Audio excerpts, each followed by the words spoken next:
constitutes a win at Wembley. Black who's going to go for it. Black for the 1 point to win the grand final for Halifax, and he's done it. Ben Blackstone. Hello, good evening, and welcome to another edition of the Facts of Life, your Halifax Rugby League podcast.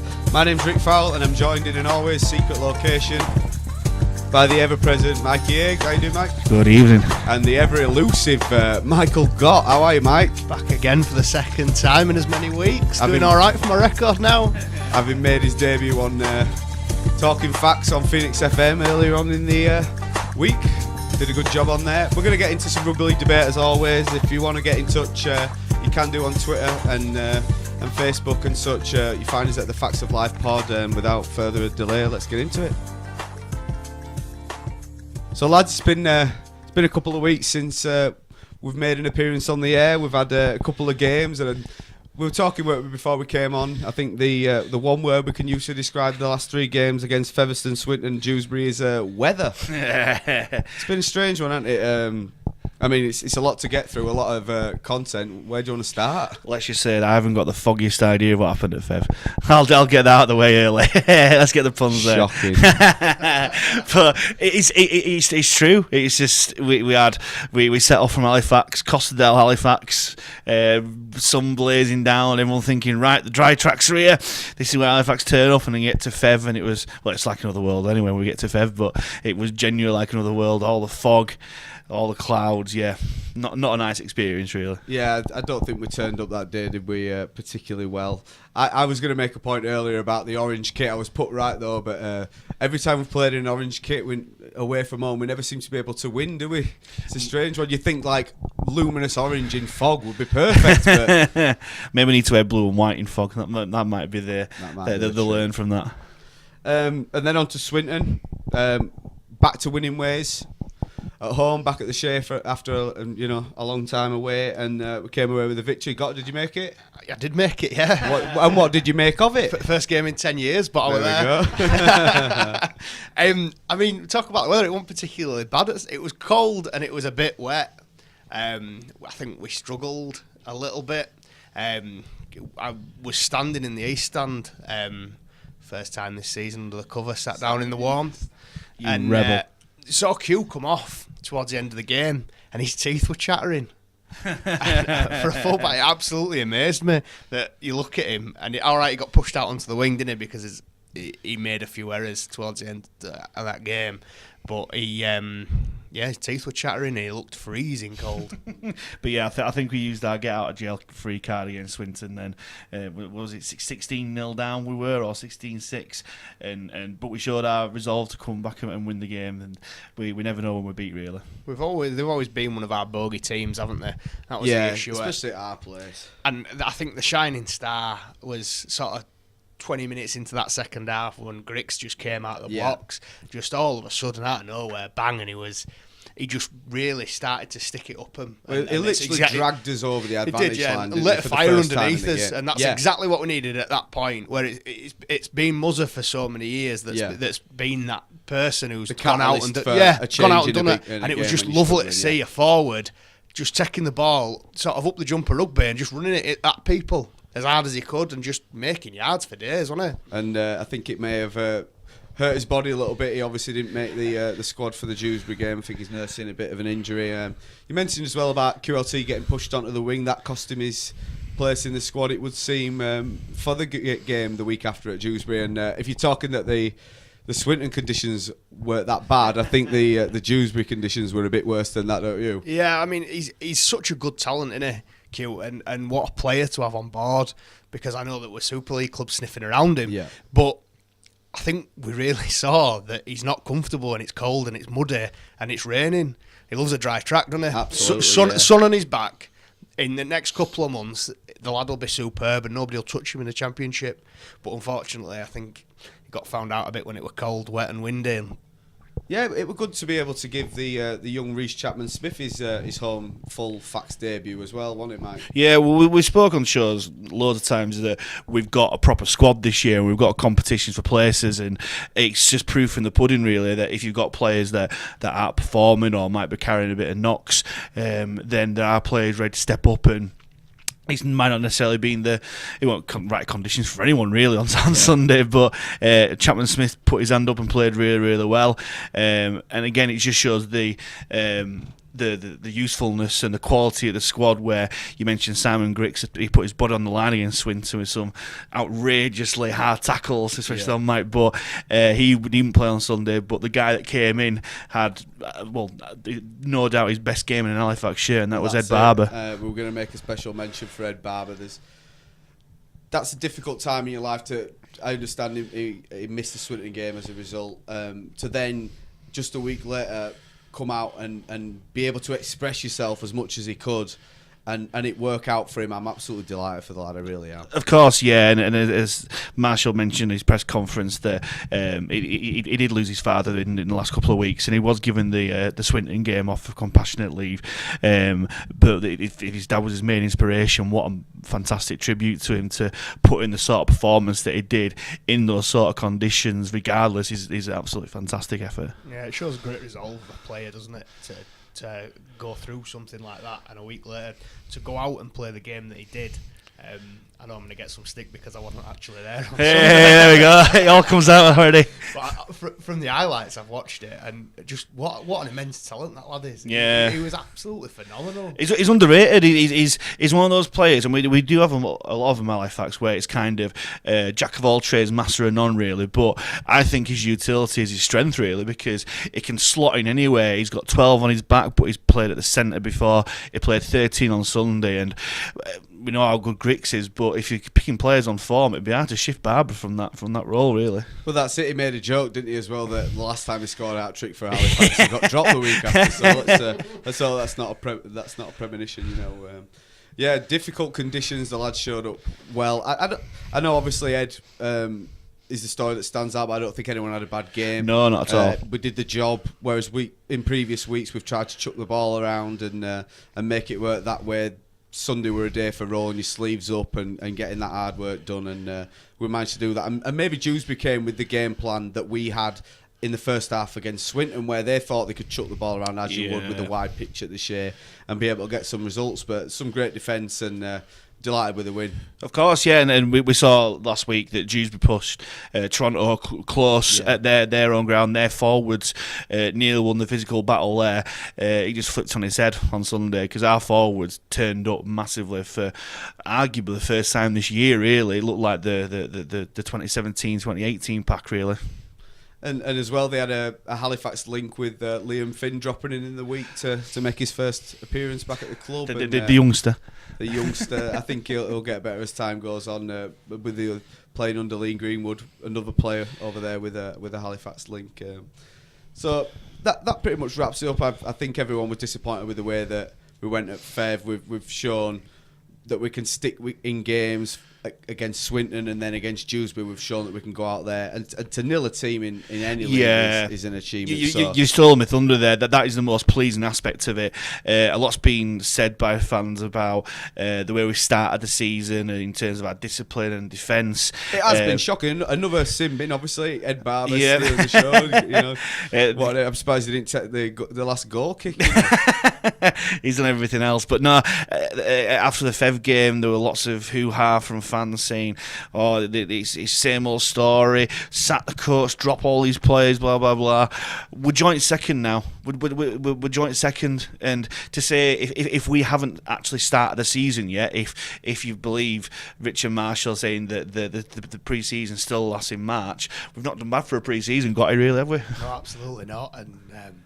It's just nice to see where we're at now. Like Rick touched on, nilling a team is superb at this point in the year. I mean, as an Halifax fan, you don't expect to be nilling teams at this point in the season. No. Potentially maybe in end of May, early June, we do, but not at this time of year. And it was just great to see. And I think Marshall's sort of looked upon it past few games, and he's changed the game plan completely for the Dewsbury game. And it worked for us And that's how he adapts as a coach, and it's great to see. I think he is maturing now as a coach. Of course he is, yeah. But people seem to forget that this is his first coaching gig. He obviously coached England Academy, and that's a completely different kettle of fish. But he served his apprenticeship under Tony Smith at Warrington. This is his first coaching gig, and as you mentioned on the Talking Facts radio show that I presented before I got here, is what he's done with the club is a miracle, really. With limited resources, with the crop of players he's had to work with, unfashionable, unfancied as they may be, to continuously finish at the top level of the table is fantastic. You know, our strength in Marshall's reign has always been our defence. And I think this year, early doors, it's been lacking a bit with... you know, we went all the way through pre-season thinking Chester Butler were going to be the form player going into the championship year. He gets injured against Featherstone in the friendly and sits out. Hopefully we might see him pretty soon, but... So, like you said, nil a team shows our defence is back on top, like it has been in previous seasons. So that was probably the most encouraging thing for me, even though we didn't pile on the points. I think the score just before half-time against Dewsbury was absolutely crucial. I think that knocked the stuffing out of them, really, don't you? Definitely. I think it really swung the tide across to our side, really. It doesn't have to be a big score against a team. If you nil a team, it's that big zero on the scoreboard. And as you say, Rick, the most pleasing aspect of it was that I think we kind of put as Q on the rack for scoring points towards the end of the game, but our biggest focus was Dewsbury wouldn't pass, and I think if we were still playing now, they wouldn't have scored, really. No, absolutely, and I think us as fans, especially over the past few years, we've come to expect a really good defence. Yeah. And that echoes in the South Stand, because you hear it every time, even if we go back-to-back sets and we defend them, we're louder than we are when we score. Yeah. And it's absolutely nice to see. But like you say, our defence is definitely our strongest part. I love that about our game. It's class to watch. Yeah, because defend, it's that old legend that attack wins games, defence wins championships. Yeah. Obviously, we've not won championships with Marshall on board, really, but we have completely punched above us weight, really. Yeah, we've answered the questions that were put in front of us, haven't we? They said, you know, in his reign is basically the reign of the Super 8s. This is the first opportunity he's had to really take our squad to another level, you know. So it's pleasing to see the defence back on top. I think, like Mike said, as the dry tracks come, we'll start to see the best of some of our key players. We always have done. It's great to see Jono back bedding in, and Grady may have taken a knock. I think went off for a little bit. Not sure how he'll be going to York on Sunday, but it's pleasing to see Jono back, a lad that can break the line from anywhere, as we know. So definitely, and someone who loves playing for Halifax. But again, he shows Marshall's tough job he's got to drop Ben White, because Ben White hadn't put a foot wrong, really. He's had a really good start to the season, but obviously Jono's got that X factor, really. And I think it just showed against Swinton how much we missed him. Yeah. Just those little steps out of dummy half and just breaking the line. And I think we just missed that past first few games. And then seeing him again, it was like, oh, where have you been? Yeah, I think we've got a wealth of riches this year, haven't we, in terms of squad? Like you say, Ben White's done absolutely nothing wrong, but it's like now we have the luxury of being able to pick a player for a pitch and a situation and an opposition, and I don't think we've necessarily had that, you know, the sort of square pegs in round holes sort of thing, you know. No, we are really lucky this season, aren't we? We've got strength in depth in literally every position. There's no position where you'd think, oh, if he goes, we're in big trouble this season. Yeah. It's for the first time this season that you can say, if we lose Muzza, I'm not overly concerned. No. And that's a really strong position to be in, I think, because we've relied upon him. Oh. And I love him to pieces, and he's absolutely class. Yeah. But it's great to see that there is now a light at the end of that Morel tunnel. Of course, it's been the avoidable question, really. What do we do if Morel is ever injured or off form or anything like that? And in the last 4 years, we have struggled without him. But I think there could well be a time where, if there is a bit of a fixture pile up with the 1895 Cup and Challenge Cup and whatnot, or if we do comfortably make the playoffs and want to kind of rest players, we can play the likes of White with Johnson, really. I think that could be interesting times. I think Scott Morell's going to live forever, personally. But, you know, The immortal Scott Morel. If you If you look at the York Twitter page, who were our opposition on Sunday, I think is he the best looking out of the two of them? Him and Benny Cockayne, and the fastest. I think that one was a bit rigged, don't you? Moving on to York, boys. Are we going over? It's a great away day. It's nice to see that we get one last visit to Bootham Crescent before they make the trip to the new stadium next year. It's a shame that obviously they couldn't get it done in time for what they wanted, but they're making steps in the right direction. It's I'm definitely going over. That's good to hear. May surprise a lot of people to see me there in York on Sunday. We'll be signing autographs. No, it's great. He'll be the one wearing the t-shirt saying, "I am Mike Gott." It is great to see what York are doing. To go from where they were exactly, to where they are now, and the stadium that they've got in line, and everything to come from it. I honestly think that if licensing came back, they'd be a top candidate outside of Toronto maybe and Widnes, but they'd be definitely a top candidate for everything that they're doing from the ground up. It's just superb, and it's great to see. I really hope we smash them on Sunday. That being said, but no, you mentioned that where they've been, and Rick, you said that it's a shame that the ground isn't ready. I think York fans will settle for it being a little bit late, given how close they were to going to the wall, really. And it's a great point you made there, Mike, about the licensing thing. It's been said for years that the York have got the potential because of where it is, the area that they cover. It's a tourist destination as well. Of course it is, yeah, and they say that it's ready-made for the likes of Catalan and Toronto, of non-North English people to kind of see what a traditional absolutely, town and I think like. the home crowds reflect that now. Yeah. Their average home crowd's looking fantastic, and they've got all their infrastructure there. They've got decent hotels. They've got really good transport links. Yeah. It's a train journey you can get from there to anywhere in the north of England. So it's already there. The base for York is definitely already there. Well, they started with a blank canvas, didn't they? Like you say, they nearly went to the wall. They've been able to build it up. They've got some good people involved behind the scenes that are vocal and putting themselves out there and coming up with some fresh ideas. And I think anyone will go watch something if they go and have a good time. If it's reasonably priced, they'll go back again. I think the big difference is I was in York beginning of last month, beginning of February, and went out for a few drinks, took our last there, and scouting where we're going Sunday. You can see it in the community. There were posters up. You walked into a pub, and it wasn't like the Six Nations was on. Yeah, but it wasn't like there were just England Guinness posters everywhere like there is in Halifax. It was like, oh, there's a rugby league team that plays in this town. That's what they're called. That's when they're playing next, and it's something that we are starting to do now and starting to do more of. But they've really just embraced what's around them in the town and the community and try to get hold of it. And it will work for them. They've made them events, haven't they, as well? I think that was a big thing that they've done and a reason why they've seen such an increase in crowds. You know, a steady increase in crowds hasn't been done by many clubs across the whole game, you know. So absolutely not. You can only say a steady decline, really, for the majority of clubs outside of Super League. Look at Bradford. Well... Let's look on the bright side anyway. Paddy's Day is. I think there'll be plenty of the Barmy Army heading over there. Their squad, there's a couple of familiar faces to us. I've heard that the defence is pretty good. I think they shut out Lee in a pretty close game over there where they were going for drop goals galore, weren't they? But I'm sort of seeing a premonition here. We've been watching FAX for a long time, and there's something, you know. It seems to happen every single time. An ex-FAX halfback, the first time he plays against us, ripping us to death. Connor Robinson, what do you make of that lad? Yeah, we always knew he was a quality player, but he had Morell and Johnston in front of him. Marshall, in his difficult second season, tried experimenting to try and fit Johnston and Robinson in the same team, putting Robinson at full back, Johnston at full back. It just didn't work, and he was unlucky really, because I don't think there's a Halifax fan who say that, he was rubbish, Connor Robinson. He's not. He's a class player.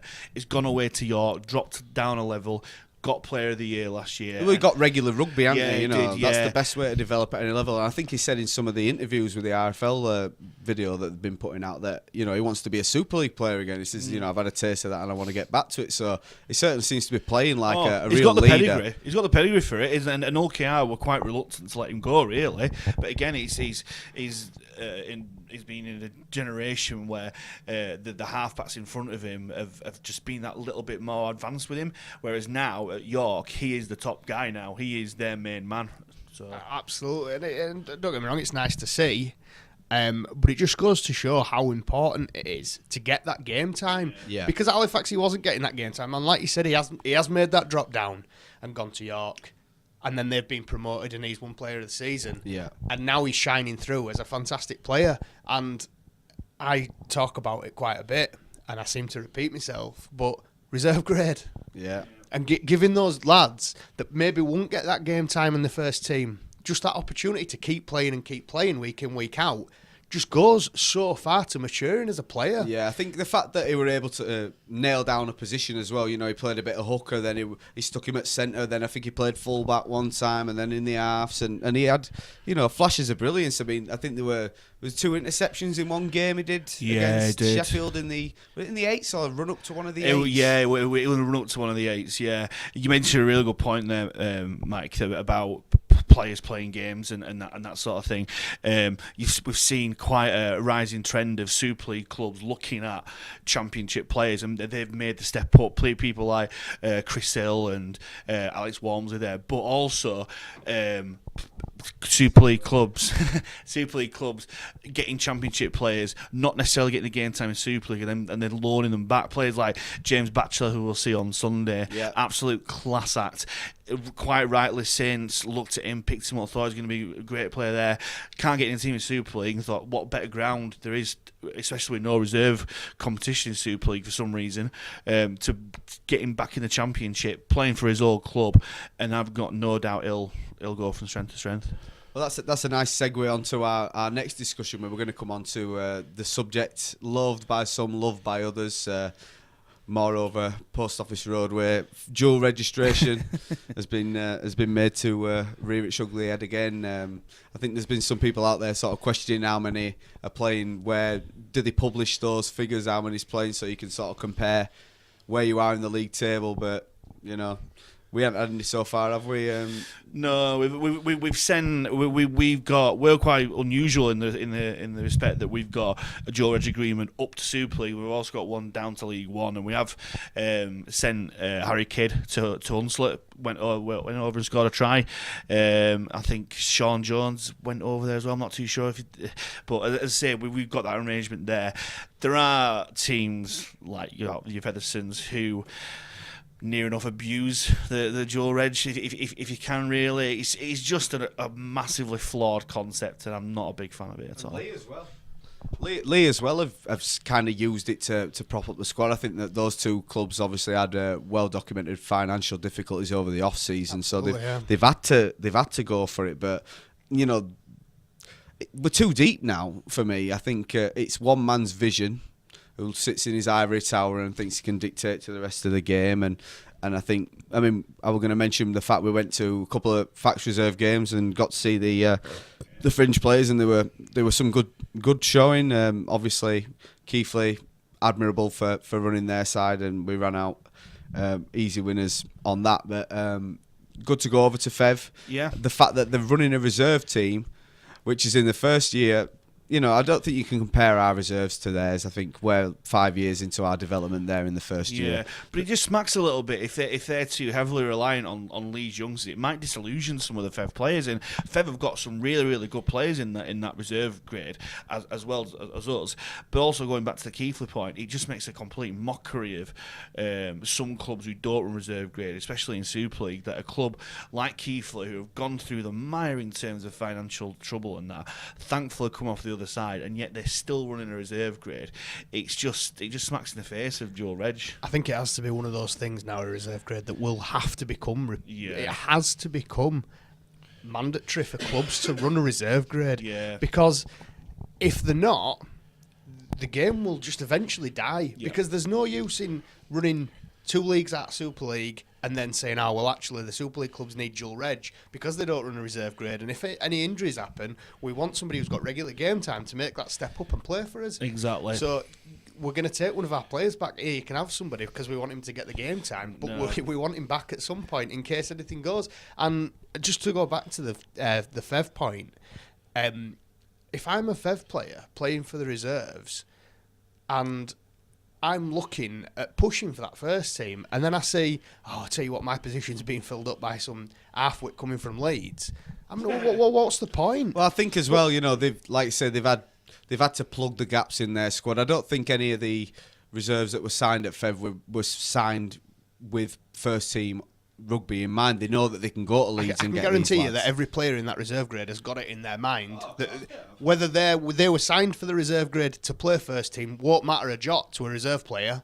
He'll just want to. It's my turn. I want to get up to first team. Yeah. I don't want to see a Leeds player coming across who's coming here for a jolly and 2 weeks playing when I can be here playing. But can we not make, as I was going to say, can we not make the same argument about Hunslet? If Hunslet run a reserve grade, can we then stand there and say we can send Harry Kidd over and Jones to get some game time? Well, no, but I don't agree with it either way. Even if we are the parent club and we are loaning players out, I don't agree with it. No. We run a reserve grade. Send our kids, send the lads that aren't getting first team rugby to our reserve grade. Yep. Cass can keep everybody. We got a couple of lads in last season that did jobs for us, and it was good. And you can when that happens, you can go, well, actually, is it all right because they came in, did jobs for us, and that was great to see. Yeah, you can't say that Fev and Lee are abusing it because there's no abuse there. It's just they're doing it and they're taking advantage of what they can get. If you can get Super League players on your side who are going to try and do jobs for you, and you're going to get those wins and get those points on the board, then you're going to take it. Of course it is. Imagine if we'd have been dual reg with, like say we're in Featherston's position and Chester Butler. We immediately see how close Chester Butler was to leaving Halifax, or you Brandon Moores, and they couldn't get in the Halifax side because we kept getting a Super League hooker on dual reg. He'll got disillusioned and moved away and missing the chance. Featherston players will be like that. They see Harry Newman consistently named in 2 19-man squads in a weekend. Yeah. They don't know whether he's playing for Leeds or whether he's playing for Fev, and it must be hard for the player. What I will say, it must be hard for the player in the middle of it, because I don't think if you go to any Super League player, I don't think they will choose to go and play for another club. They will want to play. Harry Newman will want to play for Leeds. He'll do a job for Fev, but in an ideal situation, he would not want to choose to play for Fev. But again, you can't blame Featherston for doing it. I think it's too flawed a concept, really, and it just needs stamping out. The whispers and the opinions that you hear from those in the know, the journalists and those sources, think that it will become compulsory, at least in Super League next year, which is long before time. I hate drawing comparisons between rugby and football. It's two sports that I love, but they're not comparable. But one thing I will say is that if you're a player coming back from injury, or if you're a player that's trying to push into that first team, the only place for you to go is you either go out on loan to another club, and that will be done on a contract basis, where it'll be, you might go for 6 months up until January, or you might go for a full season, you might go for a couple of years. Either that, or you play in their reserve grade. Yep. There's nothing else. You don't hear about Man United being, we're dual reg with Brighton. And it's a stupid comparison to draw. No, I know exactly what you mean. It wouldn't happen. And I mean, football as a sport is money making. It's well governed. It attracts massive crowds. So maybe we should look at it and go, hang on, they're doing something right. Obviously, what are we doing wrong? Well, there are some clubs that do have a type of dual reg. I think they're like associated clubs. I seem to remember, like when Watford were in the Championship, they had an Italian top level side that were basically owned both clubs. Yeah, and, no, you do and have all their young players went and played for Watford. Like, I think Man United had one with Royal Antwerp and stuff like that. You have arrangement with stuff like that. But the point I'll make on that one, Gotti, is that if you have a style of rugby, like Richard Marshall has got a very, very particular style of his rugby, really, and he's very well implemented. Say if we sent a player out on loan to someone completely different, like I'd pick a name out, Barrow, two completely different styles, and an other player that we send out on loan will learn or dual reg will learn that style, and he comes back to Halifax, he can't play that way. Whereas in the reserves, if it is a club mentality of, right, we are putting us all in defence and trying to play a really good brand of rugby. It's that ethos from the top to bottom, isn't it? Yeah. Exactly. And that's what basically it should be, one strong brand of rugby, both on and off the pitch. Absolutely. I can't agree more with you. And the sooner we get rid of dual reg, the better for me. Give those young lads. I would rather see us lose games back to back with a team full of FAX lads than us win games with 8 cast players in. How do you motivate young people if they're going to go play one place one week and the next? What you want is a pathway from from bottom to top. I'm a young lad that wants to play this game at the highest level. How do I get from where I am today to playing for Great Britain? And we'll talk about the Lions coming back. Woo! A bit later Fantastic on. news, yeah. Great news. You're right, though, because the owners, especially in Calderdale, we're all from Calderdale. We've all played for amateur teams in Calderdale, and we all support Halifax. Yeah. Now, what you've got to say is, if you're playing for a community club, whether it be King Cross, whether it be the mighty Greatland All-Rounders, you've got if you're a young kid that's coming up, that's maybe 13, 14, that's half decent, you've got to say, right, well, my next step is, I want to play open age rugby in a couple of years at Greatland, and then I want to get picked up by FAX reserves. And if I get picked up by FAX reserves at 17, 18, then I want to push for the first team. And once I've pushed for the first team, then I want to go and play international rugby, because at that point Halifax are winning Super League. So that's it. But that Gott has been drinking again. If you're a young kid though, if you're a young kid from Calderdale and you're thinking, well, where do I go with this sport? Or there's Bradford City knocking on my door asking me to go play football because I can do both, and I'm wondering which one I should do. Which is the more attractive? Well, you say that. Have you heard about the lad that's turned Manchester United down to go play for Brisbane Broncos in Oz? Yeah, I've seen that, yeah. His name escapes me, but, I saw an article about that. So, yeah, they don't have it all their own way, but I No, of course not. But he's having that pathway there, and he's having that local pride of wanting to play for it. And you're absolutely right, Gotty, that especially in Halifax, because of the wealth of clubs that we've got and the history that we've got in producing these sort of players, all too unfortunate, we produce players that don't play for Halifax. You look at all around the world, the people from Halifax who are playing rugby, who have never played for Halifax, or probably never will play for Halifax. Hopefully, when we do get to Super League in your pipe dream, that Gareth Widdop after his little jolly at next Warrington, year, can't wait. He'll join Sonny Bill Williams and come play for Halifax. Absolutely. Him, Big Sam, Sonny Bill, what a pack. I mean, I'm just a firm believer in that we need to do something much bigger now, and we need to really inspire those young people that there is going to be that opportunity, that you're not going to try and play for Halifax and maybe go to Wandsworth for a couple of years and then crash out at sport because you're earning more money being a joiner. Yeah. It should be a dream to play for your club from the town that you're from, and there should be that pathway available to players. Yeah, I think the consensus on this podcast has always been scrap dual reg, get a reserve grade in, get your system there, and give it time. Yeah, give it time. That's all you can do. We're going to stick with our dual reg partners. We don't mention the cast one because we don't really want that. We seem a bit hypocritical when we talk about Hunslet. We've got a FAX tie there. We drew them in the Challenge Cup 4th round. Yep. Away from home, so that'll give the pitch a bit of time to rest. I think the football fans will be delighted about that one. Yeah. What do you make of this tie? Yeah, it's in all due respect, it's a winnable tie. Hopefully, a lot of Halifax fans. Can we play our reserves? FAX v FAX reserves. From what Mr. Grayson was saying last night, Mr. Dave Grayson was saying on the Talking FAX radio show that I was at again. I am a talking plug. He seems to think that there won't be any players going on dual reg to Hunslet that week anyway. But it's one of those things, really. Do we pay them too much respect? Look at again last year we played Oldham, we played the reserves and got stung. That turned out to be a bit of a blessing in disguise for us. It's a tricky one, but I think we should just play our best side. We've got new link ups with like we mentioned before, White, QLT and Chapman Smith, who are still getting to grips with the squad, really. But I think it's an easily winnable game, and I hope a lot of Halifax fans do go across, because Hunslet as a club, I've got massive respect for them. They're run by the supporters. Yeah. They've got a lovely little facility at Southleigh. It's not the most ideal place, and by God, it's cold when that wind blows. It's a bit of a postage stamp pitch as well. Yeah, exactly. And I've got a lot of time for clubs like that. But it could have been a lot worse. We could have been playing.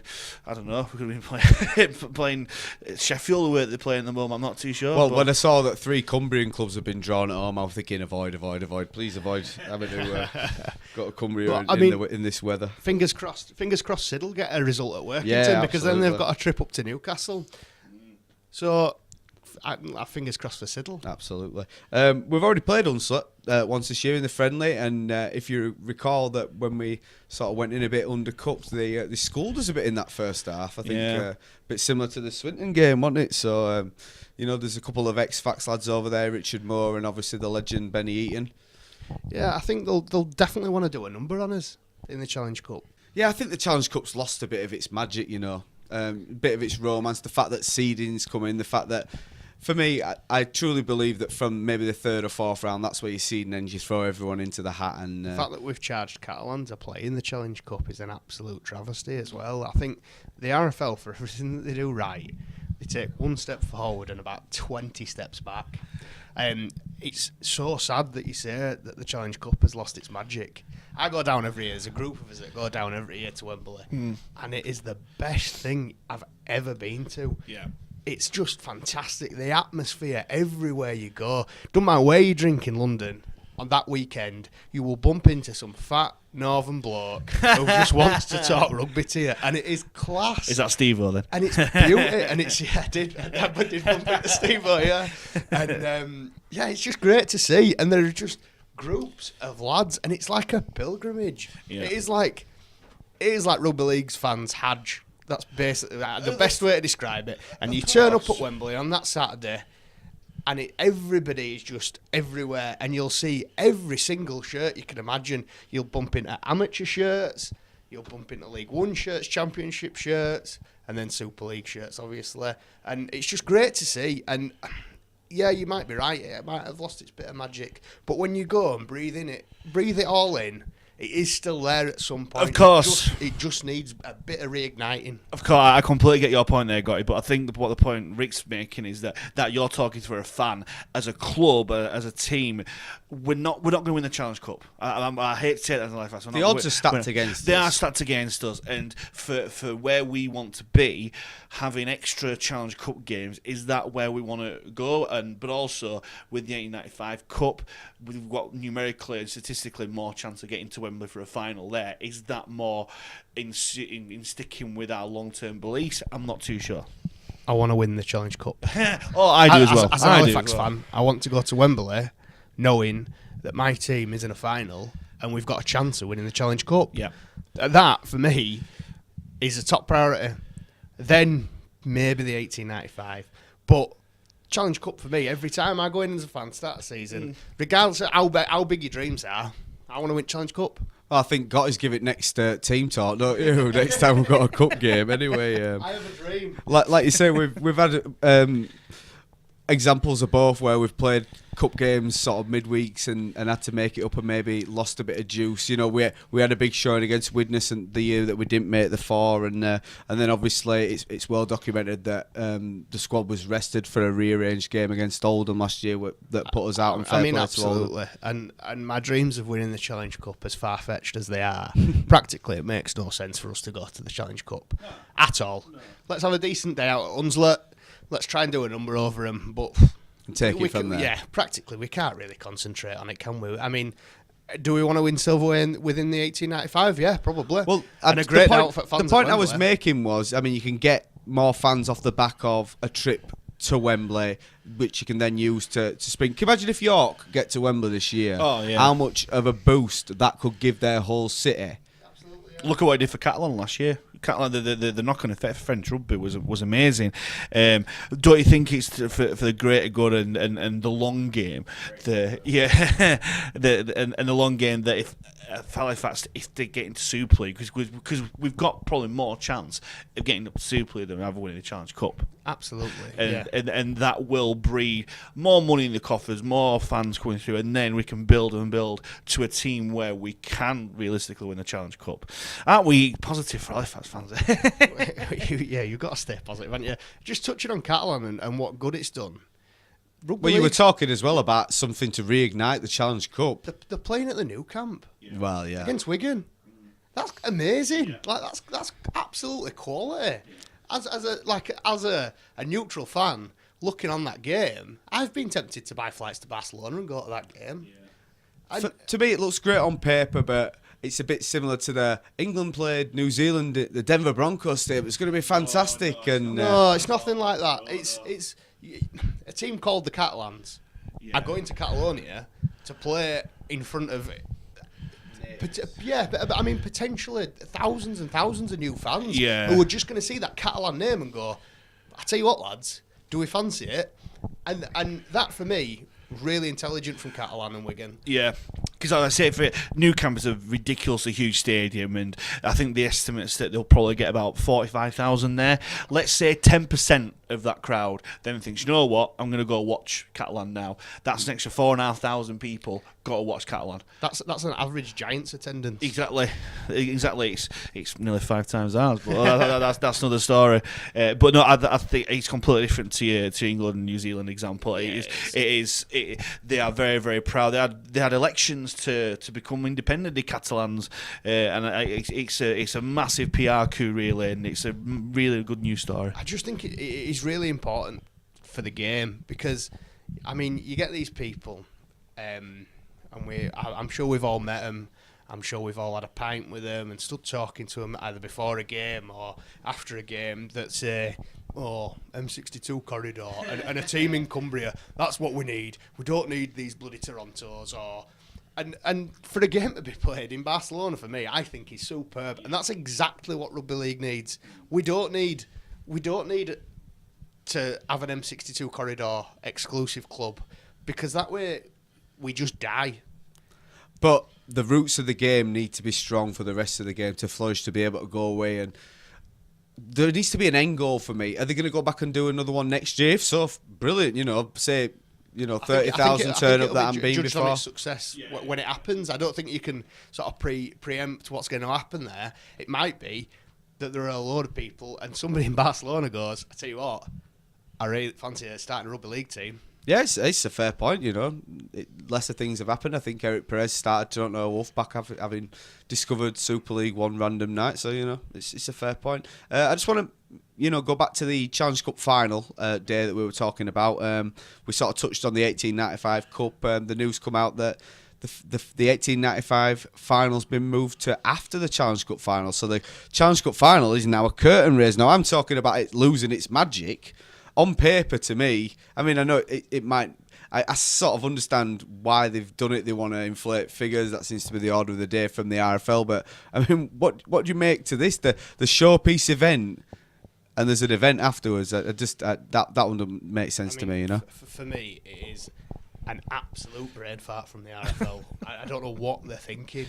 When you go to Challenge Cup final, and whoever wins, they're all on pitch for 60 minutes after the game, drinking from the cup, celebrating, there's confetti everywhere. Excuse me, can you stop your celebrations now? There's another game about to start. Yeah, we've got Lee Halifax in 15 minutes. Yeah. Can everybody please hang around? It's an absolute joke. And it's typical the RFL. I think when the 1895 Cup was announced, it was pretty universal, and even the most staunch anti-RFL fans and journalists said, do you know what, this is a fantastic idea. What a brilliant idea. Yeah. And then to say that it's going to be after the cup final is just spectacular own goal. They've shot themselves in the foot massively. Why not just make the cup final later? Why not build it? They say that the cup final's got to stay at Wembley. It's got to stay where it is because it's an event, and we need more events in the sporting calendar, in the rugby league calendar. Make it the event. Make it the last game. You've got the under 12s final, then have the 1895 Cup final, then have the Challenge Cup final. There's going to be more fans of Halifax and Leith, your example, Rick. It's going to stay for the final, for the Challenge Cup final, than Wigan Saints will. They're not going to stay for our game. Absolutely, but moreover that, if you've got say 20,000 fans who are going down from Halifax and Leigh respectively. I know we're using this as the example, and I will love it if this happens. That'd be brilliant. Like Mystic Mike. But you've got 20,000 fans there who will have a ticket, who won't go to the Challenge Cup because they'll either stay out boozing before game, or they'll go, I really don't fancy watching 2 games of rugby back to back. So one of those fixtures is going to suffer. Whereas I think if you've got those 20,000 already in the ground for 1895 and your club's won, all right, you might lose 10,000 fans because Lee have lost. Everybody's taken the bat and ball home and they're off to get married to the sisters back at home. But you've got to... All your Halifax fans are staying out there. I'm really sorry to any Lee fans who were offended by that. It's all right because I won't be going away to your place. But no, I think yeah, you're right. It needs to be. It should be a curtain raiser for Challenge Cup final. Yeah, the Challenge Cup final shouldn't be preempting a lower league final. It's just stupid. No, and they've got form. It's not the RFL, but double headers at Wembley. The 2013 World Cup, the massive success it was. They kind of shot themselves in the foot, really. And they weren't to know really in terms of how it would pan out. But I was at that game, the England-New Zealand game first of all, and it was fantastic. The atmosphere was absolutely brilliant. And then afterwards, straight after, it was Australia-Fiji. Now, most of the fans buggered off. Because they weren't rugby league purists. The people stayed behind, witnessed an absolute masterclass from Australia to thrash Fiji, that sort of thing. If it had been the other way around, it'd have been quite interesting, really. That it builds up to the main event, really.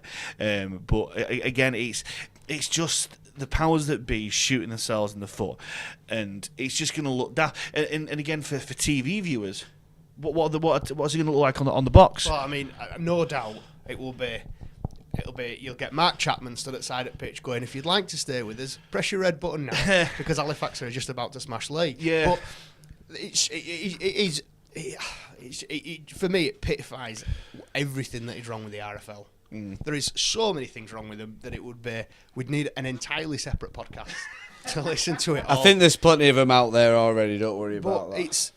Sure, there's a Bradford podcast trashing the RFL out there somewhere.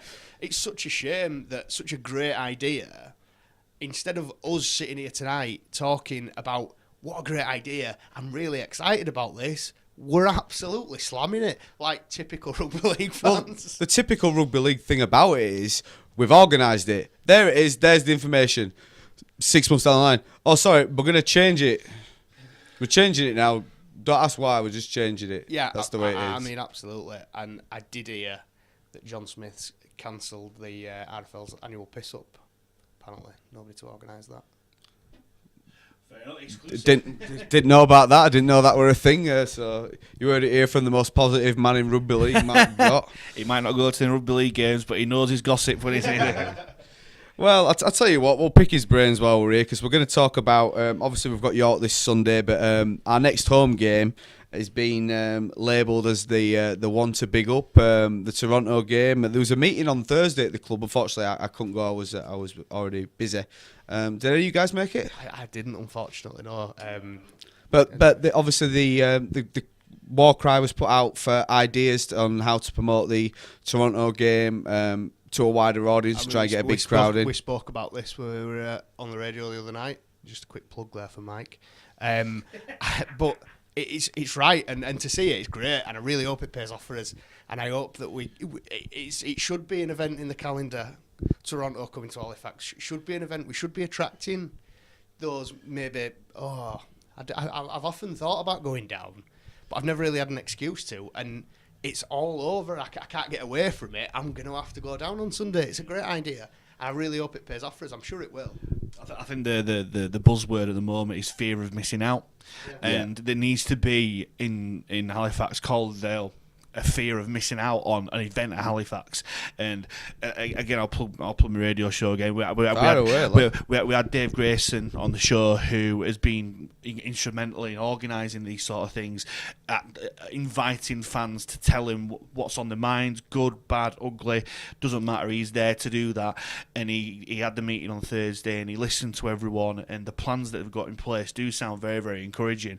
The thing which I'm really pleased about is that they are hopefully trying to get the neutral fan, because with Toronto, because they are such a unique club, and people want to get into a club from the ground up, there's lots of neutral fans. There are your likes of Bradford, Leeds, Wakefield, Wigan fans who will go and watch Toronto games, and a lot of those play on your Thursday, Friday, Saturday nights. Absolutely. if they go to a Toronto game, they're gonna be treated to something completely unique. And the point I made to Dave Grayson last night, which I'm really glad he got on board with it, is that it's all fair and well doing it for a Toronto game. It's like the kind of centerpiece for the season, but the thing with Halifax is for far too long we've had these big games like the £500,000 game against Featherstone and loads of other stuff we've tried. The next week it's just your normal boring Sunday. Yeah, I mean absolutely, and we really need to springboard off the back of whatever's going to happen for the Toronto game. It needs to be a platform then that great, right? So all those sort of might do's like me. Stereotype might do you. You need to get hold of them at the Toronto game and say, look, this is what we're going to offer you. This fantastic standard of rugby that we're playing. Obviously a win against Toronto that we're going to get, but then the week after we need to say, right, we need to go back because that was class. And when they come back, they need to see it again. Yeah. They can't just go, it were ace last week and now it's raining and cold and know what's happening and nobody's talking and it's not fun, is it? It's like, where's all that gone? That's what you sold me on, I think, it's a trait of rugby league. Rugby league seems to be more reactive than proactive. We wait for something to happen and then all of a sudden we sort of go off the bat rather than, like you say, having a set plan. They always say things about, I think if you watch programs like The Apprentice, when they have sort of events planning tasks or whatever they call it, they'll say, right, you've got 200 people in a room. Now what do you do with them? You've got all these people come to your stadium. What's your plan for their, as they call it, match day experience? I think Warrington have been great with that this year. They've been trying some different things, and I'm not too sure about the phone light show. I didn't really get that too much. Apparently, it looked better on actually at the ground than it did on the camera. But yeah, the cameras were shocking to me. Yeah, you make a really good point about like the Apprentice and stuff, but it's just really simple business stuff. You want to increase to talk about business. You want your customers to come and watch your product and to come over and over and over again. You want to build that brand loyalty, and for the Toronto game, we want to attract old, new fans, neutral fans, to come to our games over and over again. I've got a lot of fans a lot of friends who support Leeds, and when they came to the game last year, which was absolutely amazing event, event, fantastic, and they actually said, do you know what? Because Leeds traditionally play on Friday nights, do you know what? I might come to Halifax. They might be my championship club, because more often than not, like for instance, like say if we played on a Thursday night, I wouldn't mind going to a game on Sunday, or like I might go to a Super League game. In that respect, there, why not turn the tables on it? I've been to a Giants game this season on a Friday night just because it was a Friday night, and I went, what else are we gonna do? Huddersfield's just up road. I'm going to go watch them. They played Warrington. They played terribly. But it was nice to see Warrington. I think Warrington took about 3,500 travelling fans, which was nice to see. But it was more because it was on my doorstep and I'm a rugby league fan, that it's a 20-minute drive and I go watch some decent rugby league. Yeah. And I'm not in my infancy to say that I'm the only person that's going to do that. There'll be hundreds of me out there that'll go, let's go and just watch a bit of rugby league that's a real problem for clubs like ours, especially going forward with the TV deal changing things and the uncertainty surrounding all that. I'm going to ask you, Gotty, because you've been whispering in my ear about coming on for a few weeks now.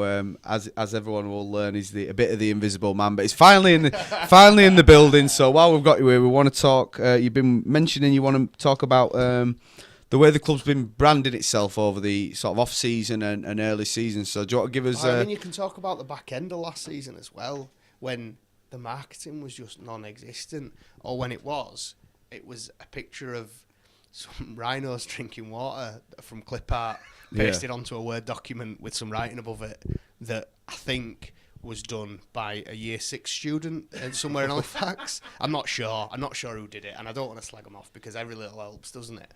But it's a bit of a joke, isn't it? And then you think, right, well, we had a decent season last season, right, everything's going to be fresh, we're coming into it, and then it's like, this new shirt's going to look good, and then you look at it and you go, yeah, it's all right, yeah.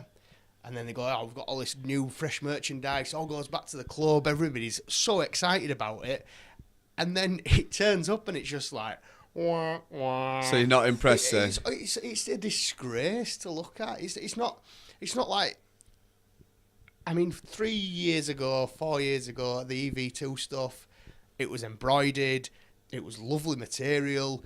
I mean, I've still got gear now. Well, you're wearing one. Yeah, I am. Yeah, I didn't want to say it, but yeah, I am wearing. I think this hoodie's, it might be 4 years old, and it doesn't look it because it's made out of decent material. It's got a lovely embroidered badge on it. What it hasn't got is a piece of white paper that's been double-sided sticky tape to, and then you hear about the stock levels in the shop. And all these I've heard a lot of people struggle to get home shirts. People have struggled to get home shirts. Then where was the away shirt? It was non-existent. We'd seen it, and then everybody goes, "Oh well, I'd quite like to buy that."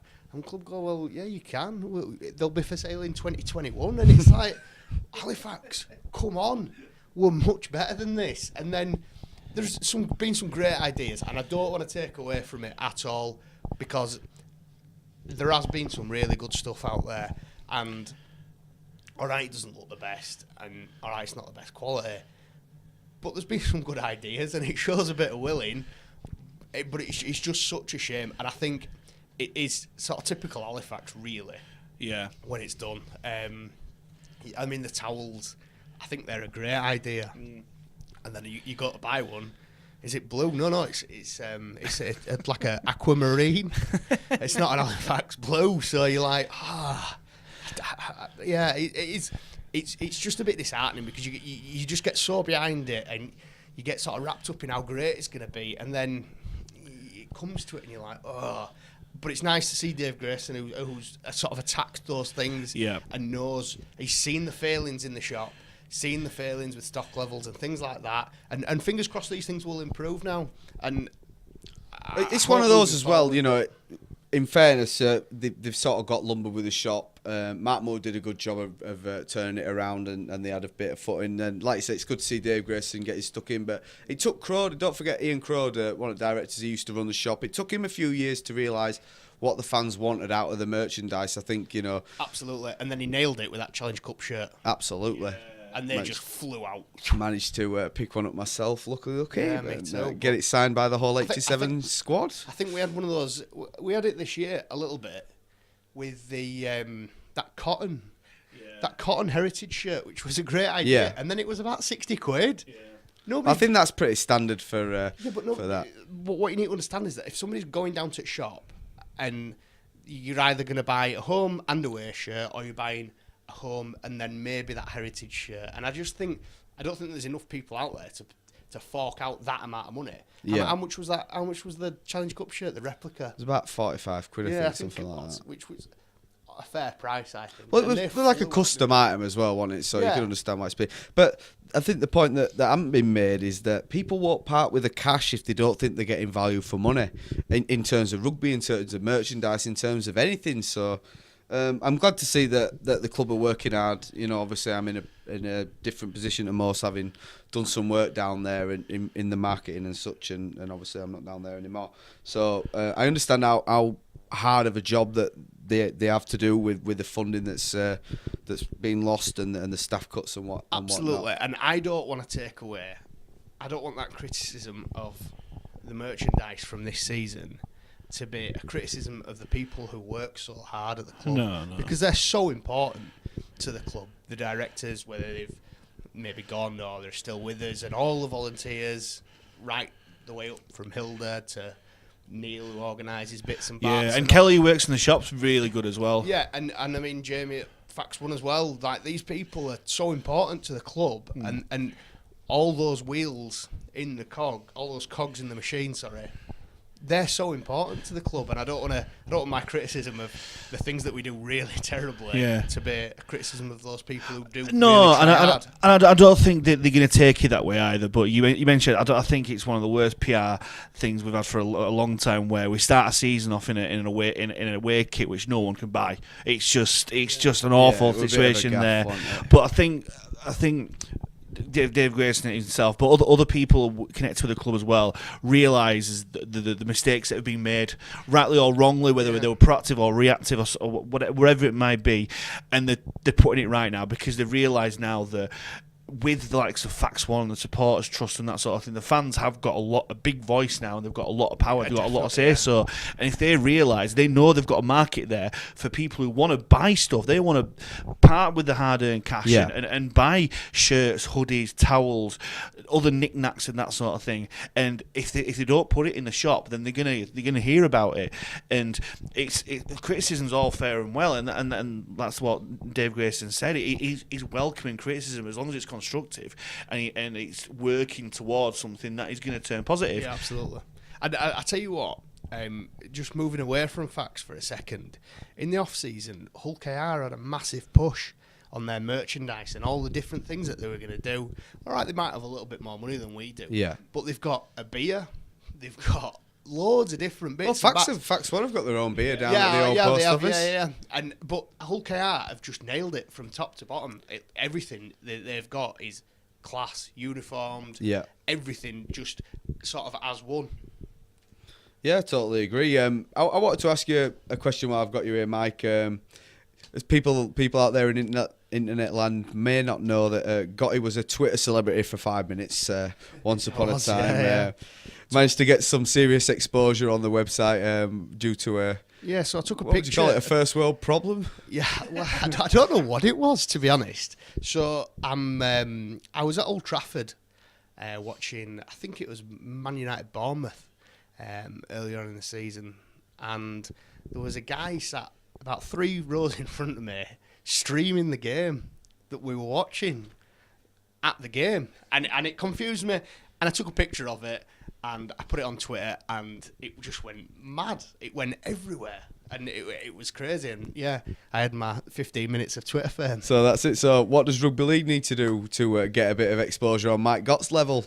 Well, I don't know. Maybe put me. I have to say I'm a bit disappointed because all I've heard so far is that you go to Giants, you go to Man United, but you don't go to Halifax.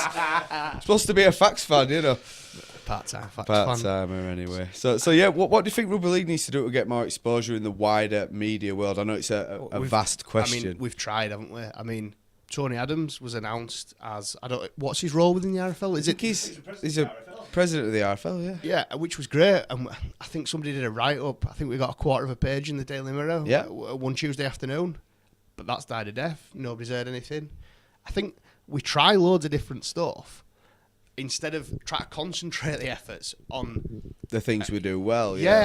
And the things that we do well is just the sport as a whole.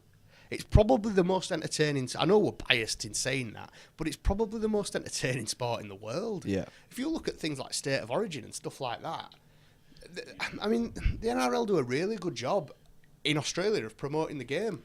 They do some great adverts as well. I don't know if you've seen the NRL restaurant advert. That's absolute comedy genius. That is, I think with obviously Eddie Hemmings, famous Sky commentator, has announced he's retiring. I think is it Good Friday? Yeah, it is. Yeah. And obviously Neville Smith, who's been there since it seems the dawn of time. And I've got my I won't say grievances, but I've got my thoughts on that. A lot of people didn't like Eddie and Steve, but they did a lot to promote rugby league. Oh, absolutely. I'm not denying that for a second. They were the voice of rugby league. You close your eyes and listen to Steve and Eddie, it's like you're watching telly. But we had to move with a changing world in terms of broadcasting. I don't know why Sky didn't just go out and take a punt on some of these. You know, over the years we've had some I wouldn't say pundits, but some sort of presenters that have gone on to do big things. You know, we've got Mark Chapman who does the match of the day doing rugby league now, and people have, you know. Yeah. But you say about Eddie and Steve-O, the lines that they've done, the wide to west try and Steve-O doing it's TRY time. They were of a time, and they were there from B Sky B and then Sky TV's inception, and they brought rugby league to the masses. It's a bygone era now. And Sevo did it at the right time, but I think Eddie stayed a little bit too long. It's time for some new blood. And you ask got the question about what do we need to do in terms of exposure. We need more young people as the face of the sport. It's too full of old men. There's some fantastic young men and women who are actual torchbearers for the game. On Friday night, Jodie Cunningham, she plays St Helens, absolutely brilliant, really eloquent, and she knows what she's talking about. There's plenty of people out there who know what they're talking about, and this is my personal plug to Sky Sports to get in touch with me, because I'm available for hire or anything like that. But if you do, then that's absolutely fine, just to try and make me a little bit more thin than I am. But yeah, it just needs younger people there. I just like the answer to Sky Sports and their commentary issue is not Phil Clark. No. Yeah, I think. I mean, I know people spoke about how Steve-O spoke about a lot of nonsense and stuff like that, but nobody does it better than Phil Clark. I think, I was going to make the point that Sky, you mentioned about the wide to west moments and stuff like that. That might have been a peak of the powers, You then went on to inventing things like the margin meter and all this sort. Well, they should be up by 8, but they're not. They're down by 2 because he knocked on over at line, or they give a penalty try the other way. Yeah, but the stats say they should be winning. Well, they're not. So what's your point? I love the point that you made about dinosaurs in rugby league. One big thing I've been pushing in recent years. We're all sort of, I don't know if you'd call us, we're not exactly middle age, but we're of the older end of. Speak for yourself. I know, that's it. The biggest part of the entertainment industry at the moment in the world, what would you say it is? Gaming. Gaming is the biggest thing that's probably ever happened. And I know, obviously, we grew up in the sort of 90s and had dabbles in the early stuff, but I don't think there's a kid in this country that hasn't got some kind of games console in their house, So, for me, the way that people will learn a sport is if they take a chance on. The rugby league video game is good, it's improved every year, but they're thinking too much about, we need to get posters up in pubs, we need to get newspaper article inches. Who reads a newspaper? How many kids out there are sat on a bus reading a newspaper? They're on their phones and doing whatever and playing games. So I think more needs to be made to appeal to the kids and invest, and Super League should invest in a Super League video game. That's my personal belief. I think, with respect to the RFL and their ideas that they do, some of them aren't great, but one of the good ones is the Our League app. Yeah. And when it works, yeah. Yeah, when it works, but they do the best to broadcast games that maybe you wouldn't see, and then they've got the weekly roundups, and they've got little predictors in there, so you can do like the Sky Sports Super competitions. 6. It's been great. Yeah, and little things like that, and they definitely help to broaden the horizons to a younger audience. And it's good to see, and it's definitely worth a download. Absolutely. And I'm hoping the RFL might give me a kickback for plugging their app. Are you boys on the make here tonight? You both after jobs. Two mics to be the new Eddie and Steve-O. I know, that's it. In my nightmares, I'm afraid. I tell you what, one thing we're talking about, the RFL need to do, or rugby league in general needs to do a lot to get young people into the sport. What I think a great homage they've announced this week, the RFL have announced the return of the Lions. Yeah, fantastic. Long before time. Absolutely agree. It's part of rugby league's heritage, has been for, as long as many of us can remember. And I'm so delighted to see what do you make of the news. It's long before time. You think of the pinnacle of your sport in any chosen sport. Weirdly, apart from football, really, it's to play for Greater Britain. It's the British Lions. It's Team GB at the Olympics.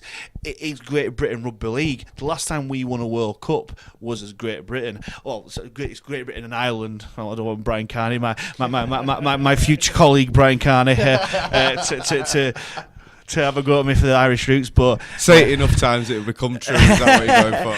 I tell you, Sonny Bill Williams is going to come to Halifax, and I am going to work for Sky. There we go. You heard it here first. But yeah, it's been far too long coming. I'm sick and tired of. Don't get me wrong, I'm a bit of a Union fan as well, and I love watching British Lions.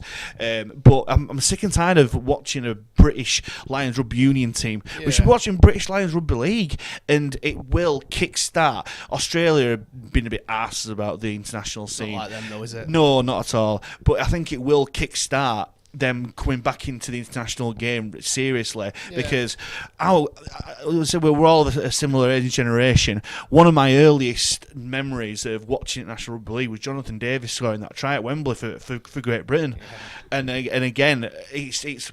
And one of the criticisms that's been landed about the British team is like, oh, it's just going to be an England side. I don't think it is, because, again, I watch a lot of British Lions tours with FAX OF Life and John Bentley in 1997 scoring one of the best tries ever. Everyone seems to think, oh, it's just going to be full of England players. It isn't. You might think on paper before the tour starts, you can pick a 1 to 13. It's going to be full of your NRL English players and that sort of thing. Yeah. As the tour progresses, you will see, like, sort of, to pull a few names out, Regan Grace for Wales, possibly like some Matty Russell for Scotland, maybe, Mickey McIlaurin for Ireland. Those are the sort of players that might creep in there. Chester for Wales, Dan Fleming. Plenty of them at FAX. Take 2 Davies, Jones. You can have a lot of them. Yeah, it's. I think it's good to see, because I think it will solve a lot of their issue behind the international chopping and changing as well. Yeah. But yeah, you talk about memories watching international rugby league, and all you think about is Great Britain. It has to be Morley wiping people out. Yeah. It's like just international rugby league memories are, without a shadow of a doubt, the best shirts have been Great Britain shirts. You know, like British Cole and John Smith's. Yeah, all it's just great to see. We were talking merch earlier on. That's one thing I can't wait to see, is the return of the Great British Lions shirt. Absolutely, I think they'll sell just like that gold lion's head. It's iconic. Yeah, it is, and it sticks in every. It's as iconic as he's having a bit of a boogie. It's going back to sort of when we were kids, and Gillette was over everything. No. Gillette was everywhere, and it was Gillette, and it was Great Britain, and you saw it everywhere you went. And I really hope that we try and embrace that again. And hopefully we will. And again, it goes back to the point we're making about reserve grades and young players want to grow up. Young players want to play for Britain. You saw the Olympic legacy of Team GB and that sort of thing. And with a British brand and British sport, that's where you get your blue chip companies who will invest in that. England, well, it sounds like the RFL have got a lot of work to do on that front, because the way I understand it, there's no TV broadcasting deal. I don't think there's a main sponsor. Maybe there are, and it hasn't been announced yet. That'll soon change. I think that'll soon change. But like you say, it's an easier sell than it is individual nations. Of course it is. But you will get more people getting into the British psyche. England is not a fashionable team to follow, really. We had a really good football World Cup last summer, but it's not fashionable or even PC to be an Englishman, to be a proud Englishman. British to Britain, that is definitely. You'll get the hipsters involved in rugby league in that respect. If we're Team GB, we're going to come together as one. And that is where, when we go down to Australia on tour, it's Australia, it's New Zealand and Papua New Guinea, but I think eventually it will be an Australian tour as well. I really hope that we see this British team covering and sort of taking on those casual fans in maybe Wales and Scotland, because there will be plenty of sort of, I'd say maybe 40s, 50s when you look at the 90s Wales team, who were now in the 40s and 50s, who will be saying, I remember that Wales rugby league team, and they were class. And maybe they've not had much Welsh rugby league to bang a drum about, but hopefully that British team will say, well, actually there's a couple of Welsh lads in there, and like Regan Grace, let's go and watch a Britain game, or let's buy a Britain shirt. Again, it's an easier sell, isn't it? If you're sat in Wales and the best, England versus Australia, there isn't a Welshman, absolutely not, that's going to honestly tell you that he's going to back England in that game. Same for a Scottish exactly person. So that Great Britain brand gives everyone the opportunity to buy into it and get behind it. I think it just makes it a lot more inclusive, and that's what's really important at the moment. Yeah, like you said, there's some of our fondest memories in those shirts, and I can't wait for them to return. Gentlemen, time has beaten us once again. Thank you very much for listening out there in real. And if anyone does want to make an appearance, you can. We're all about the voice of the fans on this podcast, and you can come and sit with me and Mike here, and we'll chew the fat on all things rugby league as always. Thanks again to our guest Mike Gott, the Invisible Man, and we'll see you at a FAX Games shortly. See you all at York. Bring your voices, people. Barmy Army. Thank you. Mike Gott, as always. What a legend. Thank you very much. And thank you to all you guys for listening. We'll speak to you next time.